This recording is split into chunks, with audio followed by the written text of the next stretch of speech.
যে কপাল জানেন, আমার আজকে যে পেট খারাপ হয়েছে এই কারণে যে আজকে আমার কিতে কিতে খাওয়ান লাগবে ভগবান তারা কেউ জানে।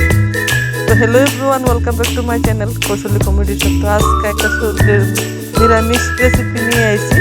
যদিও আমার পেটের কারণে আমার মানে পেট খারাপের কারণে এই রেসিপিটা রান্না, তবু তোমাদের সাথে শেয়ার করলাম। যদি তোমাদের আমার মধ্যে এরকম হয়ে থাকে তোমরা বাড়িতে রান্না করে খাইয়া দেখতে পারো, ঠিক আছে? চলো রান্নাটা হলো যে কি আজকে রান্না করবো মানে পেঁপে দিয়া আলু দিয়ে মানে পাপ্পা দিয়া, আমরা বাংলা ভাষায় যা কয় আর কি, ত্রিপুরার বাংলা ভাষায় কয় পাপ্পা। পাপ্পা দিয়া আর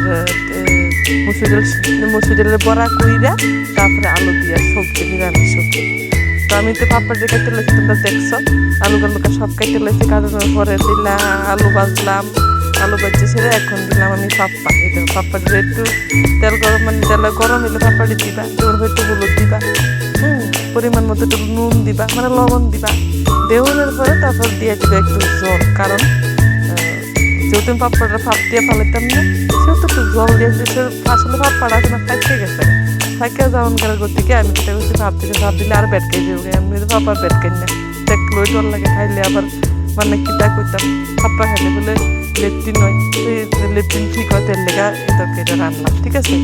তারপরে ভাজা টাজা করে ডাল ভিজিয়ে রাখছিলাম সকাল লেবেলা। তো সকাল লেবেলা ডাল টাল লইয়া এখন দেওয়া মিক্সার মেশিনের ভিতরে আমি এটারে মানে পেস্ট করে লাগি। পেস্ট করে আমি জায়গা মানে একটা জায়গার মধ্যে থালের ভিতরে লইতে আসছি, মানে একটা ধান লইতে দিতাম। দেখছো পেস্ট করে লাগছি কেমন একটা 2-3টা গুঁড়ান্ত দিয়েছি, মানে পেস্ট হয়ে গেছে। এখন শেষ পেস্ট টেস্ট করা হইলে আমি হলুদ লবণ দিয়া এখন করতেছি ভালা মতোটা কষা মারতাম, মানে ভালো মতোটা লাড়া চাড়া দিতে। তবে মিষ্টি খেতো না, বুঝছো না? মিষ্টি খেলে তো পরাটি আবার ফুলতো না, পরাটি দিতে না এখানে থাকতো তরকারি একটু স্বাদও লাগতো না। তো পিতা করছি আবার তেল গরম করে আস্তে আস্তে করে ছোটো ছোটো ছোটো করেছিলাম বড় দিয়ে দিচ্ছি। কারণ ছোটো ছোটো করে দেওয়ার মানে হইলো যে এই ছোটো ছোটো বড়ি যখন তুমি তরকারি ঝুলের ভিতরে দিবা রসার ভিতরে, তখন দেখবে এটি ফুললে একটা কত বড় বড় হয়ে যাবে। ঠিক আছে, ডাইলের বড়াটা একটু ছোটো ছোটো করে দিবা, কারণ নাইলে এটি মানে বেশি বড় যদি তো আরো বড় হয়ে যাবে, দেখতে আতম্বরের মতো লাগবে। তো প্রয়োজন নেই, ছোটো ছোটো করে দেবো।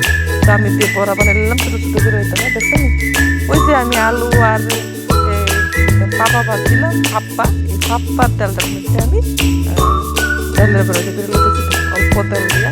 কি সুন্দর ফুলতে দেখছেন, অল্প তেলে বিল লেগেছে এগুলো। কারণ ওই যে আমি গোসাইয়া ডলিয়া ফাইলিয়া যদি মানে ভালো করে যে একদম লাইনা ছেড়ে লইছি এর লেগে যদি ফুলছে দেখছেন কি সুন্দর মতো ফুলছে, কালারটাও সেই এবার সুন্দর হয়েছে। তো মধ্যে দিয়া একটু লাগিয়ে গেছে একটা কারণ আমি একটু গেছিলাম গেছে ওই দিকে, তার লেগে চিন্তা পরে একটু কালো কালো হয়ে গেছে। তো তোমরা কিছু মনে করো না, ঠিক আছে? তো বাস এবার আমি আরেকটা বড়ার লেগে তো রেডি করতেছি। এটা মানে আর কম হয়েছিল, যদি আত্মকুতুর মধ্যে গেলে এলাকালে আর আবার করতেছি, ঠিক আছে? তো এবার করোনার পরে ওই তেলটা আবার রয়েছে একটু তেল লগে দিলাম, বড়া বড়া করোনার পরে একটু তেল রয়েছে, তেলের লগে একটু তেল দিলাম। যেহেতু সবজিটা নিরামিষ তাহলে তো বুঝছি না ফোড়ন দিতে হবে। তেজপাতা দিলাম, শুকনা লঙ্কা ভাঙ্গা দিলাম, দেওয়ানোর পরে দিয়া নিলাম 5 ফোড়ন।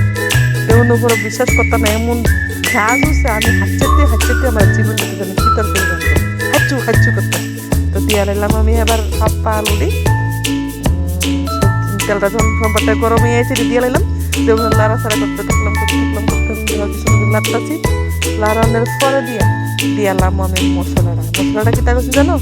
একটু আদা, একটু মরিচ, ঠিক আছে? একটু আদা, কারণ নিরামিষ সবজি যেহেতু আমার ফ্রাইডের সমস্যার লেগে রান্তাছি, তো মরিচটা আমি কমে আনছি। এবার তোমরা যদি চাও মরিচের পরিমাণটা বাড়াইয়া জালটা লইতে পারো। তো দিয়া লাগছে একটু মানে একটু এক চামিচ, শুধু চামিচ আমার কাছে আসছিল না, শর্টকাট করে লাগছে। এর পরিমাণ মতো 1 চামিচ জিরা গুঁড়া, 1 চামিচ ধনিয়ার গুঁড়া, এরপরে আদা 1/4 চামিচ হয়েছে দেয়া তোমার একটু কালারের লেগে দিছি আর কি। এটা শুকনা লঙ্কার গুঁড়া বেশি দিছি, যদি রুগী মানুষের শুকনা লঙ্কাটা খাওয়া ঠিক না, তবু আমি দিছি একটু তোমার সৌন্দর্য লাগানোর লাগবে। তো না তোমরা বেরি কিটা জানি রাঁধছো খেতে মতো হবে। তো দিয়ে নিলাম একটু হলুদ, দিয়ে নিলাম পরিমাণ মতো লবণ। একটু লবণটার পরিমাণটা তোমরা নিজের অফিস চলে যাবে, ঠিক আছে? বাস লাড়াচাড়ি করতে আসছি সুন্দর মতন। কি সুন্দর একটা ফ্লেভার আইছে, মানে সেন্ট আইছে। তো মানে পাপাড়ি বুঝতেই তো পারতেছ মিষ্টি জাতীয় জিনিস তো, একটু যদি চিনি না দিন নিরামিষ ভালো লাগতো না, হালকা একটু চিনি দিছি। তোমরা চাইলে দিতে পারো, নাও দিতে পারো। লাইরা চাইরা বাস আমি কষাইতেছি কষাইতে সাথে সাথে হাঁচু দিতে হাঁচু করে সেটা নাক টাক ডুলে নিলাম। আমার একটা গুণ হলো যে আমি যে কোনো সবজির মধ্যে জল ফুটাইয়া দেবো, জলটা ফুটাইয়া দিলে সবজিটার ফ্লেভারটাও আরও সুন্দর হয়, মানে খাইতেও স্বাদ লাগে, আর সবজিটা ফুটও সুন্দর ভালো, ফাংসা লাগে না তরকারিটা, বুঝছো? মানে যেটাই রানবা জলটা ফুটাইয়া দিও, খুব ভালো হয়।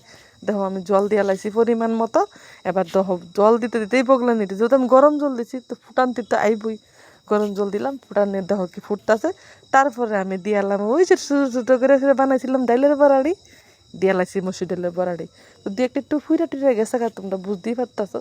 তো এটা নিয়ে তোমরা মনে কিচ্ছু নিও না, এমন তোমরাও হইতে পারে।